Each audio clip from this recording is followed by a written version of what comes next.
세계가 뒤집어졌습니다. 금값은 하루 만에 30% 넘게 폭락해버렸고요. 금값도 올해 상승분을 일시에 몽땅 반납했습니다. 한국 증시는 하루 만에 5% 넘게 급락하면서 5천선이 무너졌죠.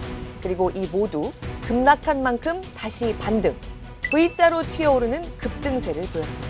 이른바 케빈 워시 충격으로 격동하면서 출발한 2월의 자산시장. 과연 앞으로는 어느 쪽을 향하게 될까요? 2월 초의 급락이 긴 조정의 시작일까요?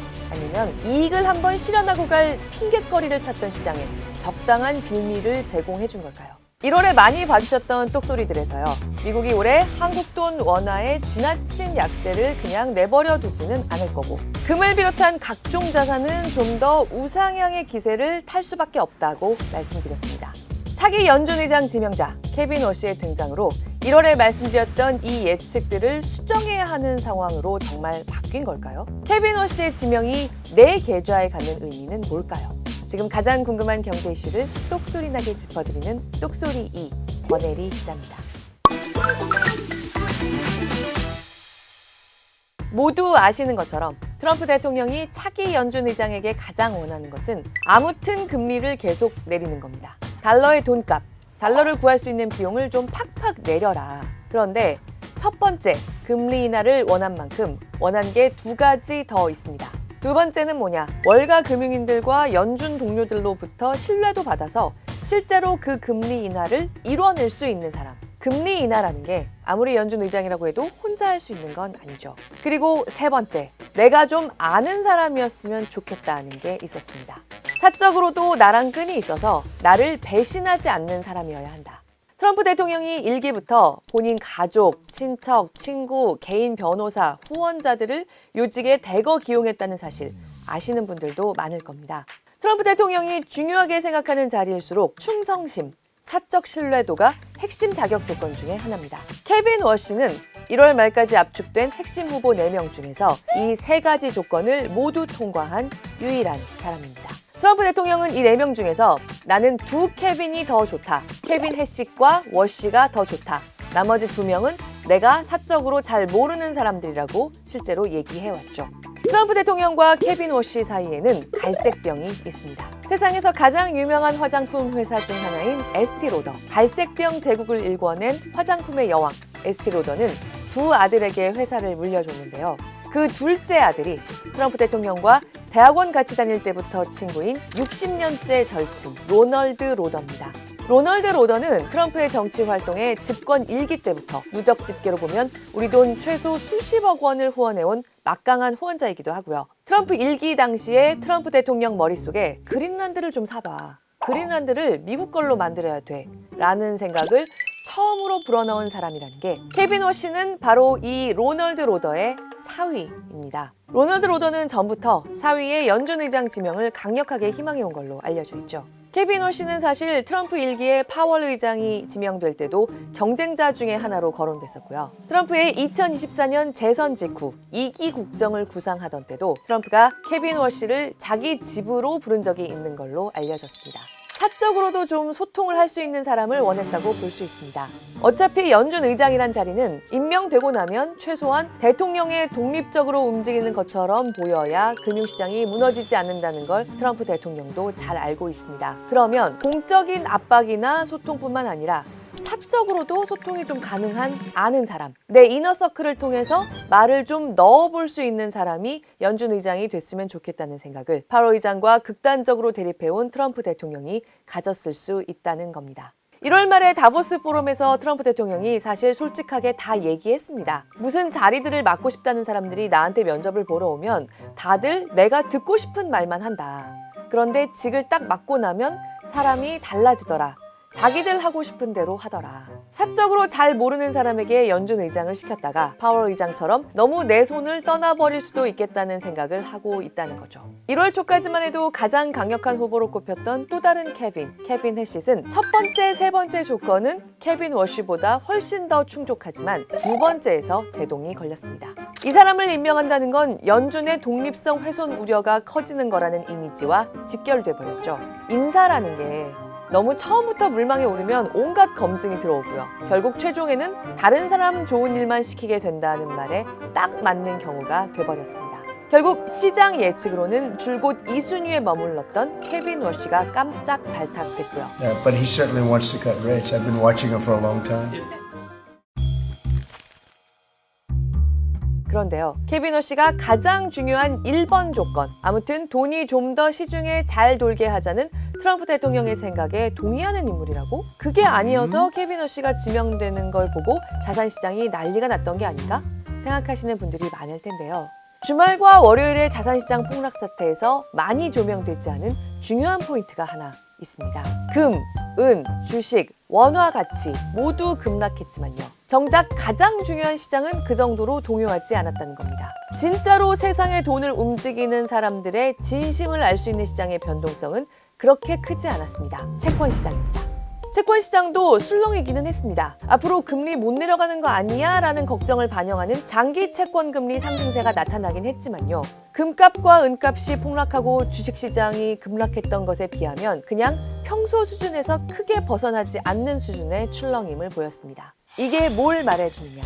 케빈 워시의 깜짝 지명은 차익을 한번 실현하고 갈 핑계를 찾고 있던 자산 쪽에 그 핑계거리가 돼준 측면이 더 크다는 겁니다. 금값은요, 지난 주말에 최저점에서도 1월 초보다도 10% 가까이 더 비쌌습니다. 30% 넘는 폭락세로 시장을 놀라게 한 은값은 그렇지 않아도 중국발 레버리지 수요, 즉 돈을 뻥 튀기해서 극한까지 투자하는 투기 수요가 너무 많이 들어와 있다는 경고등이 계속 울리고 있던 상태였고요. 금과 은이 앞으로도 우상향할 걸로 예상하게 하는 경제 기초 요건들은 변한 게 없다는 거죠. 금을 비롯한 실물 자산들의 과열이 나올 수밖에 없는 환경이고 그만큼 금융시장의 불안정성이 커지고 있다고 말씀드렸었는데요. 바로 그러한 불안정성이 지난 주말에 닥쳤다고 볼 수 있는 겁니다. 이른바 기술적 조정이 나왔고 실물 자산들은 이제는 좀 더 천천히이긴 하겠지만 계속 오를 가능성이 크다는 거죠. JP모건은요, 금값 급락세가 나온 날에 올해와 내년 말 금값에 대한 전망을 그전까지보다 오히려 훌쩍 올렸습니다. 케빈 워시가 지명되기 전과 달라진 게 별로 없다는 얘기입니다. 케빈 워시는 매파라는 이미지가 강한 사람이 맞긴 합니다. 과열됐던 시장에 브레이크가 되기엔 충분했다는 거죠. 시중에 도는 돈의 양, 유동성을 늘리는데 엄격한 기준을 자주 피력해온 사람입니다. When the Fed buys the bonds, what are we telling the world's investors? The water's warm, come on in, you should do it too. But it's incredibly dangerous. 전 세계가 미국이 위기를 넘기기 위해서 양적 완화, 돈을 찍어내는 걸 처음 본 2008년 금융위기 직후에 케빈 워시는 연준 이사였고요. 달러를 찍어내서 위기를 넘기는데 반대했습니다. 이러면 결국 대가를 치른다. 물가가 급등해서 안 된다. 얼마나 반대를 강하게 했냐면 연준이 자꾸 돈을 찍어내는데 내가 동참할 수는 없다면서 2011년에 연준 이사에서 사퇴합니다. 바로 이런 점 때문에 시장에서 이번에 지명 확률을 낮게 봤던 거기도 하고요. 하지만 트럼프 일기 때부터 이미 15년 전과는 다른 의견들을 많이 내왔습니다. 트럼프 대통령은 일기 때도 연준의 금리 좀 낮추라고 많이 불만을 표했는데요. 이때 사실상 트럼프 대통령의 의견에 발맞춰서 언론에 연준이 금리 인상을 멈춰야 한다는 기고문을 낸 적도 있습니다. 이때 이 기고문을 같이 썼던 사람, 그 사람이 바로 지금 트럼프 경제의 마쿠 실세 중에 하나라고 할 수 있습니다. 이번 주에도 케빈 워시가 매파가 아니야, 그냥 실용주의자야 분위기를 전환시키는데 큰 역할을 합니다. 케빈 워시 지명을 이해하는 데 있어서 또 한 명의 핵심 고리, 벌써 그림자 연준 의장이라는 말이 나오고 있는 월가의 거물 투자자 스탠리 드러켄밀러입니다. 미국 돈의 흐름을 좌우하는 고위 공직자를 2명만 뽑으라면 재무장관과 연준 의장이겠죠. 우리나라로 따지자면 경제부총리와 한국은행 총재입니다. 지금 미국의 재무장관 스콧 베센트와 차기 연준 의장 지명자 케빈 워시는 사회생활에서 만난 일종의 오피스 아버지 내지는 멘토가 같은 사람입니다. 월가의 전설적인 투자자인 스탠리 드러켄밀러. 드러켄밀러는 30여 년 전에 스콧 베센트 재무장관의 직장 사수였고요. 요즘에도 자주 연락하는 가까운 사이로 알려져 있습니다. 드러켄밀러와 케빈 워시 지명자의 사이는 더욱 가깝습니다. 그야말로 아버지와 아들 같다는 게 주변의 증언입니다. 많을 때는 하루에 10번도 넘게 전화와 문자를 주고받는 사이다. 워시가 15년 전에 연준을 그만두고 나온 직후에 들어가서 아직까지도 적을 두고 있는 데가 바로 드러켄밀러의 가족 회사입니다. 드러켄 밀러는 이번에 연준 의장 자리를 놓고 물밑 경쟁이 치열했을 때 금융가는 케빈 워시를 밀자 월스트리트의 여론을 움직여서 백악관까지 이런 분위기가 전달되게 했다고 파이낸셜 타임스가 보도하기도 했죠. 케빈 워시의 깜짝 지명 이후로 좀 갈팡질팡하던 시장에 이 드러켄 밀러가 내놓은 말 중에서 의미심장한 게 하나 있습니다. 미국 재무장관과 미국 연준 의장이 같이 일하게 됐다. 이상적인 조합이 될 수 있다. 트럼프 정부의 경제사령탑과 독립적으로 움직여야 하는 중앙은행 총재, 내 사회적 아들들 내지는 제자들의 생각이 똑같다는 겁니다.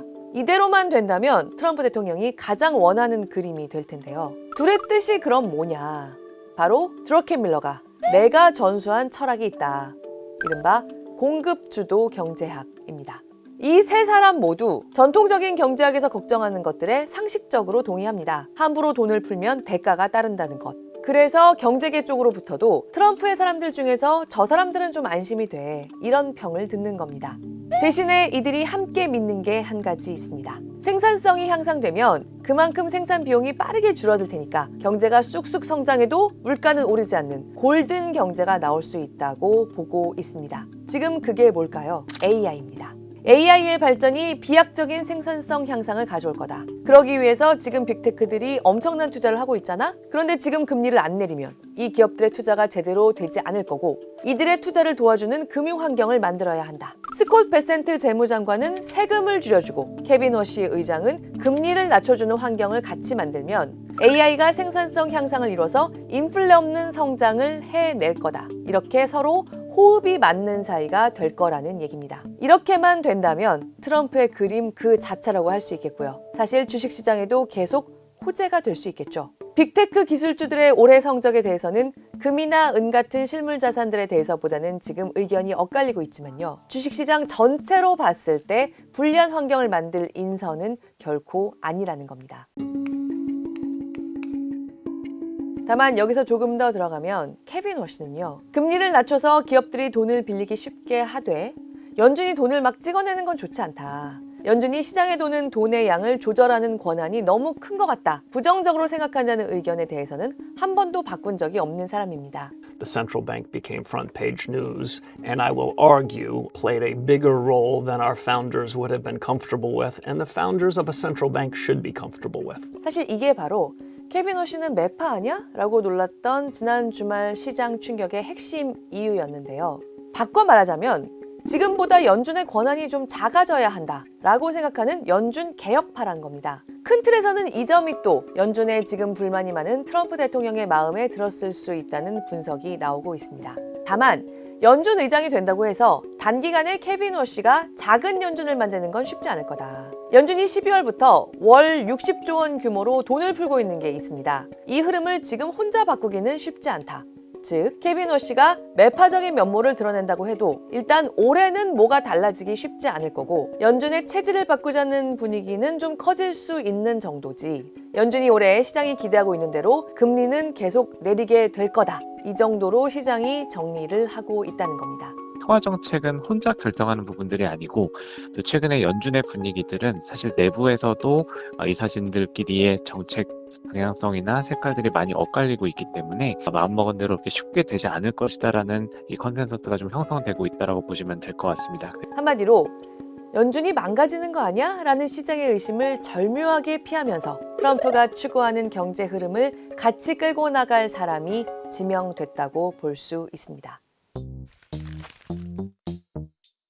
그런데요, 이 연준 의장 지명자 케빈 워시가 쿠팡 이사라는 얘기 들어보셨을 겁니다. 트럼프 경제의 마쿠 실력자 스탠리 드러켄 밀러는 쿠팡 주식을 우리 돈으로 1,000억 원어치 훌쩍 넘게 갖고 있다는 것도 확인됐습니다. 이 상황은 지금 쿠팡 사태에 어떤 영향을 앞으로 미치게 될까요? 그리고 앞서 케빈 워시가 연준을 15년 전에 스스로 떠났다고 말씀드렸습니다. 그 뒤로 연준에 대해서 줄곧 비판적이었고요. 욕하면서 떠났던 전 직장에 우두머리로 복귀해서 개혁하자, 우리 영향력을 좀 줄이자 라고 말할 것 같은데 이걸 이 전 직장 사람들이 좋아할까요? 무시는 할 수 없겠지만 반감도 꽤 클 수 있습니다. 게다가 현직 파월 의장은 지금 정치적 탄압을 받고 있다고 대통령에 정면 반발하고 있고요. 트럼프의 여당 안에서도 여기에 동의하는 목소리들이 나오고 있죠. 연준 의장 교체를 둘러싼 드라마와 노이즈, 잡음이 아직 시장에 여러 가지 불안 요소를 남기고 있다는 겁니다. 실제로 파월 의장이 새 연준 의장으로 교체될 때까지 이 노이즈가 커질 때마다 상반기의 금융시장은 또 술렁일 수 있습니다. 올해 똑소리 2에서 계속 밀접하게 함께 짚어보겠습니다.